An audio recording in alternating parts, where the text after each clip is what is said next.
My name is Brooke Shaden. I'm a fine art photographer, and I have the honor of guest hosting this episode for Framed. I'm going to introduce you to one of my favorite artists, the inspirational Marico Fayre.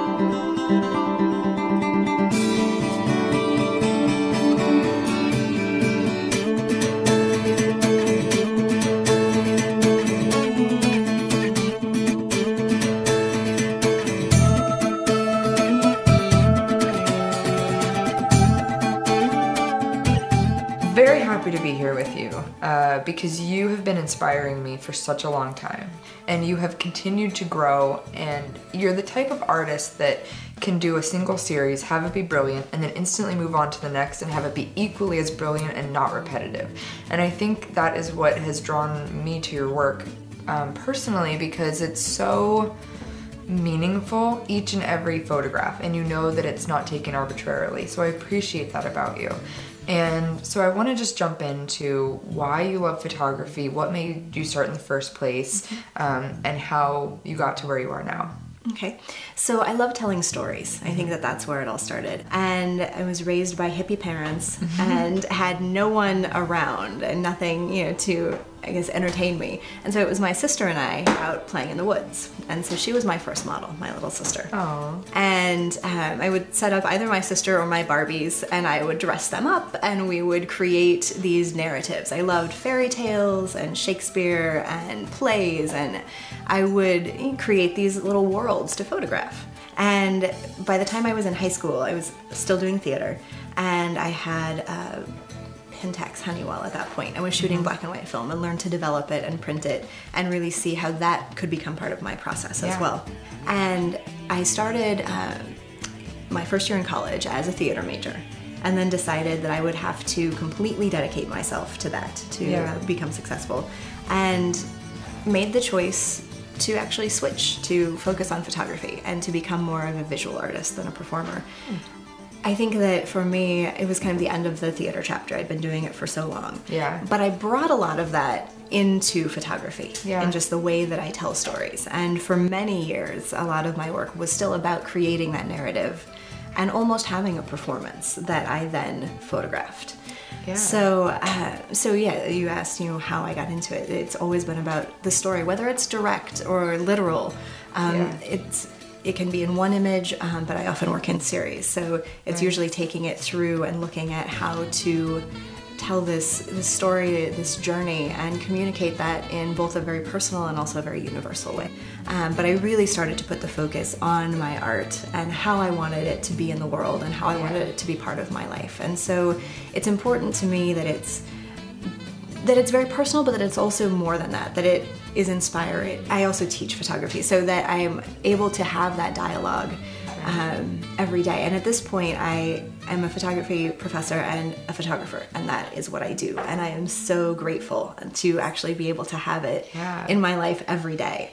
It's not just, here I'm taking a picture and I'm finished with it. It's this is my whole life, and I'm giving it to you in this package, take it or leave it. And obviously I want to take it. I want everybody else to as well. Thank you. Yeah. But no, it's very much a journey, as we've spoken about. And from one series to the next, whether there's a clear visual connection, it's always about, as you're saying, memory or nostalgia, about place, about the environment, and how I interact with it. Yeah. The woods were so important to me growing up. It really shaped me. But I love to travel and to see kind of how I am in new spaces and who I am and what I'm noticing and how my vision and my perception changes. And that's part of what I love about sharing my photography as well, is kind of giving viewers that experience to say, look at the world as I see it, and have a dialogue with me, whether it's as we're talking now or just through the images. And I really love that aspect of the work. There's always, for me, the triangle between the audience, the subject, and then the artist. And I think that that's true no matter what the medium is. And being aware of that and knowing the power that it has is one of the things that really continues to inspire me in my work. And I'm really excited for today and getting to share this with you and with everyone else. And yeah, just to, I don't know, just to have this whole experience of kind of bringing you into my world as I'm continuing to just go through this journey and figure out how this next chapter is going to be. Yeah, so. And I'm excited to get everybody else into your world as well, because it is a fascinating place. Oh, thank you so let's do it. Okay, so I wanted to first of all kind of set up the basic story that we were telling, the basic journey. Yeah. And I came here a couple of times and scouted the location, took some shots, took some snaps on the iPhone so that I could, you know, just remember the different spaces so that I could share them with Charlie and say, you know, these are some of the areas that we have to work with. And then I just, you know, drew out ideas of figure placement of the different rooms that I wanted. I don't use these to work directly from. It's more just a way to get all of the ideas like a reminder. Definitely a reminder, yeah. But the focus here will definitely be on Charlie, even though we'll only see part of his body. Yeah. And then we'll have the windows, basically, the screen behind us. And then we'll let the landscape outside really fade into just this soft focus, this hint at what lays beyond, what you know, lays beyond these, you know, white kind of rigid lines. And later on in the series, which is what we were shooting yesterday, we move out into the environment. So this is kind of before that piece. Yeah. Thinking about kind of what comes next, but still being constrained within this framework. So is this the transitory piece where this is the last indoor shot? This is the last, well, there's a bathtub involved. Okay. So there will be one more image. This is the kind of dreaming of what comes next. Okay, got it. The actual transition will be from a bathtub inside, the window showing outside, and then the following piece will be a pool, which is outside. Yeah. Showing that transition through water, very much, you know, a baptismal element to it. Fantastic. Or the sense of kind of resurrection.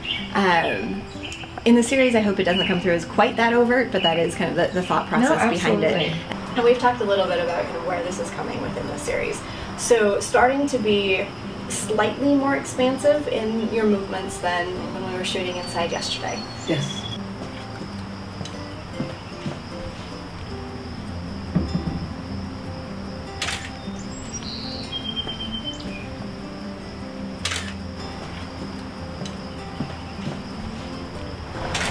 And looking at how his gaze, how his hand, how those very subtle movements affect my emotion, affect what the viewer is going to see eventually.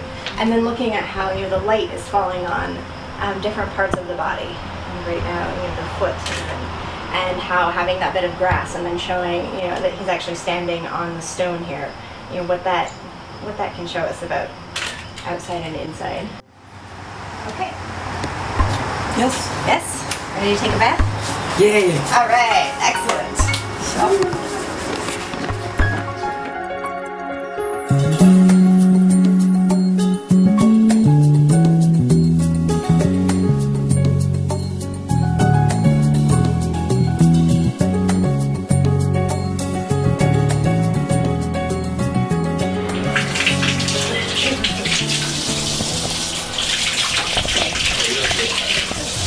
Tucking your head. Start with you actually interacting with the water, and what you were doing during Charlie a moment ago. Yeah, great. And this way, I mean, you're basically framed right in the center of the window.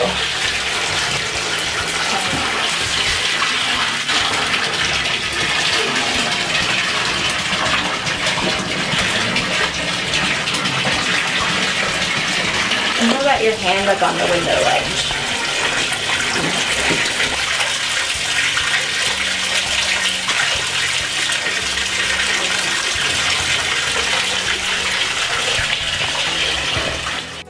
I'm prepared enough to capture the image, but then I'm flexible and open enough to know that just within the environment, within the collaboration, within the interaction, there's so much more of a range for what can happen than I can create on my own, which is part of what I love about collaboration. Yeah. So. You're so inspiring. I love it. You make me blush. But I also love hearing from you about what it looks like and how it's happening. Yeah. Okay.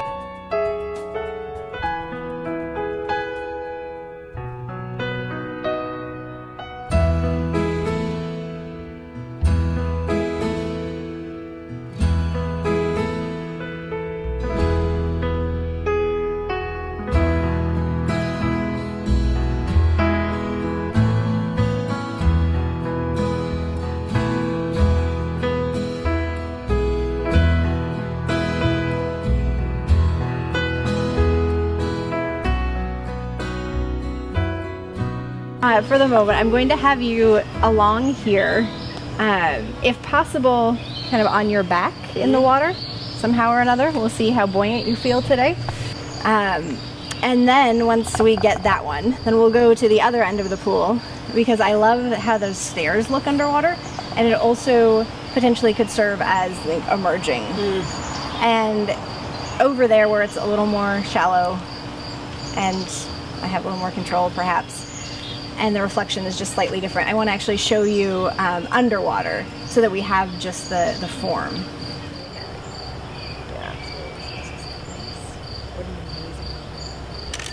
Fantastic. I was so lucky and grateful.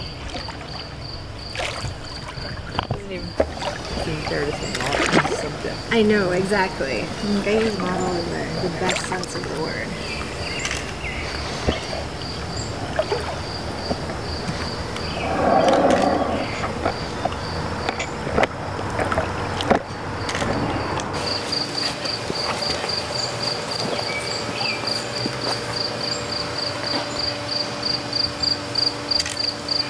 And also, I have a polarizing filter. So now I'm starting to show the trees and the grass behind you just a little bit. And so we'll have a slow eventual progression out of the water. However you want to do that. If you want it to be under, if you want it to be on the side. Let's try it under. Yeah, and all see right. if it works. All right, excellent. So like kind of by the stairs. Yeah, even like moving up the stairs, moving with that. Go. Whenever you're ready.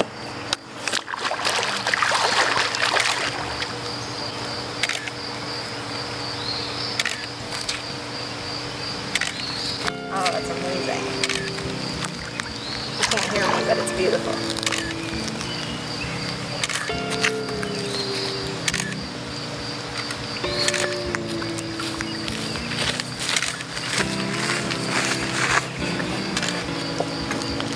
And look at me.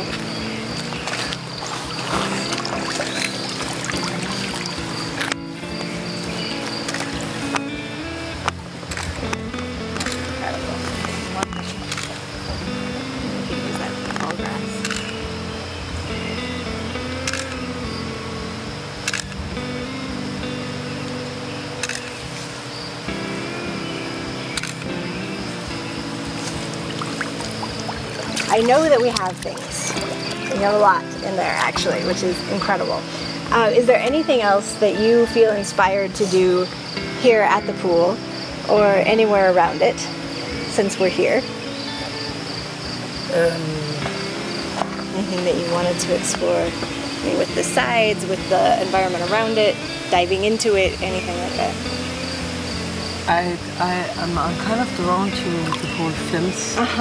Absolutely. I think that's really, that was something. Yeah, right? I even have you in the trees.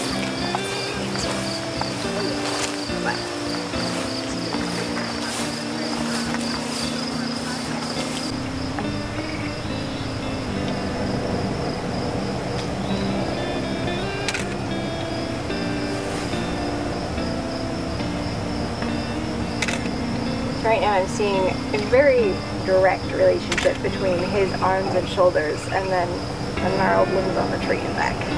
And I'm loving it. and that soft light coming down and just really accentuating the muscles in the back is really beautiful.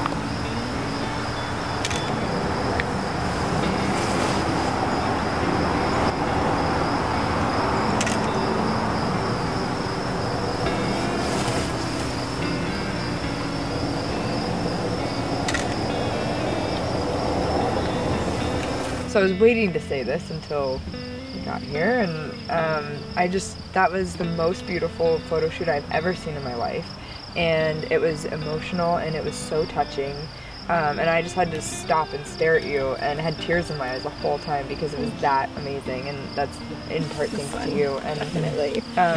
So thank you for letting us watch that, because it is so rare to see an artist work quietly and you know, intuitively with their surroundings, and I think that's going to come across in the images for sure. So I'm really excited about it. So what do you think you're going to do with these images post-processing, and then even after that, printing and things like that? Sure. So at this point I have shots from 2 days, and I feel like we have pretty much the full series, and going from inside to outside, using the water as a transition, then moving through the woods and into the field. And so I'm going to go through and do an initial edit of selects and see what I'm pulling out from each scene. You got to see that I was giving myself some options. Yeah. And so now it's starting to piece them together as a story. So I'll pull probably 3 or 4 images from each location, each shoot. But I really want to wait and see, you know, what the images finally look like, and make that presentation decision at that point. But yes, I will look forward to sharing the full series with you. I cannot really wait. soon. It's going to be amazing. So thank you both for doing this. I know that everybody's going to absolutely adore you and find you to be so inspirational, because you are, and I hope you know that. And that's the highest compliment for me, so I really appreciate that. Yeah, I mean, I felt it today, and I know that everybody else will. So thank you for spending time with us. And it was so my pleasure to bring you out here, to get to work with you, to get to have an incredible conversation with you about art, and just to get to be in this beautiful, amazing space. And I hope that we can come back and shoot here together. I hope so too. We're going to do it. Okay. All right. Excellent. Thank you. Thank you. And thank you too.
My name is Marico Fayre. I'm a fine art photographer, and I've just been framed.